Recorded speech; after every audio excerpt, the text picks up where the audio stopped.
कि ये जो सोलर पैनल बनते हैं, इसके सोलर सेल इंडिया में नहीं बनते। वर्ल्ड में सबसे फास्टेस्ट ग्रोइंग सोलर में हम लोग हैं और इतनी गीगावाट बना रहे कि कोई रिकॉर्ड नहीं। हमारे पेरिस अकॉर्ड के बाद एनवायरनमेंट के लिए हाइड्रो पावर, ग्रीन पावर, ये सब काफ़ी इम्पोर्टेंट है। तो इसके लिए भी आज हमने ये इंसेंटिव दिए ताकि हमारे देश में जो इंपोर्ट क्या क्या हो रहा है, जब तक इंपोर्ट नहीं कम होगा, एक्सपोर्ट नहीं बढ़ेगा, तब तक आत्मनिर्भर भारत कैसे बन पाएगा। और इसलिए इंपोर्ट सब्सटीट्यूट इकोनॉमी में क्या क्या है, ये एक बहुत बड़ी बात हो सकती है, जो मैं एमएसएमई में एक्सरसाइज कर रहा हूँ। अभी काफ़ी काम करना है, उसमें जितना चाहिए उतना काम नहीं हो पाया, पर अब सरकार निर्णय कर रही है ऑटोमोबाइल सेक्टर में। केवल एक ही चीज़ आपको बताता हूँ, 7.5 लाख करोड़ का ऑटोमोबाइल सेक्टर है, 3.5 लाख करोड़ का एक्सपोर्ट है। ये हीरो, बजाज और टीवीएस, ये two wheeler company 50% production export कर रहे हैं। और कल वो मैंने इलेक्ट्रिक साइकिल देखी, बाइसिकल, जर्मनी में उसका डिज़ाइन किया था, हीरो वालों ने बनाया, लुधियाना में भी।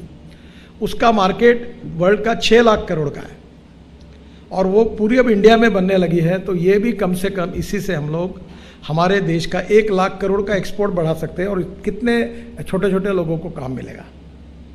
तो आज वर्ल्ड में अपॉर्चुनिटी है, तो इसलिए इंपोर्ट कम करना और एक्सपोर्ट को बढ़ाना, ये प्रोग्राम में हमने स्क्रैपिंग पॉलिसी लाई। अब aluminium, copper, steel, plastic and rubber ये एकदम सस्ता हो जाएगा, तो हमारे कंपोनेंट्स जो है उसकी कॉस्ट 40% कम होगी।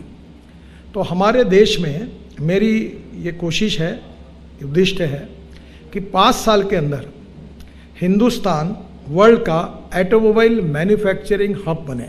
अभी लिथियम आयन बैटरी 81% देश में बन रही है। अभी मैंने सभी डिपार्टमेंट और इसरो, डीआरडीओ और प्रधानमंत्री के साइंटिफिक एडवाइजर, बड़ी मीटिंग, नीति आयोग, सबको बुलाया और अब हम लोग ऑलरेडी रिसर्च कर रहे हैं aluminium ion, steel ion, zinc ion and sodium ion. इसके साथ साथ अभी हमने और एक कोशिश कर रहे हैं कि ग्रीन हाइड्रोजन, जिस पे एकदम देश की इकोनॉमी बदल जाएगी। आज हमारा फॉसिल फ्यूल का इंपोर्ट 8 लाख करोड़ का है और 5 साल में 25 लाख करोड़ का होगा।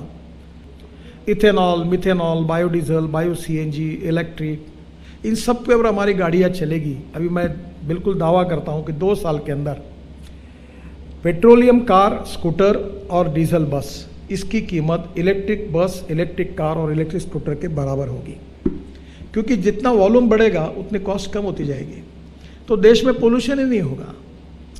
तो मुझे लगता है कि ये ऐसी बातें जो देश के लिए और गरीब के लिए, रोजगार करने के लिए, इकोनॉमी के लिए भी इम्पोर्टेंट, जैसे ethics, economy, ecology and environment.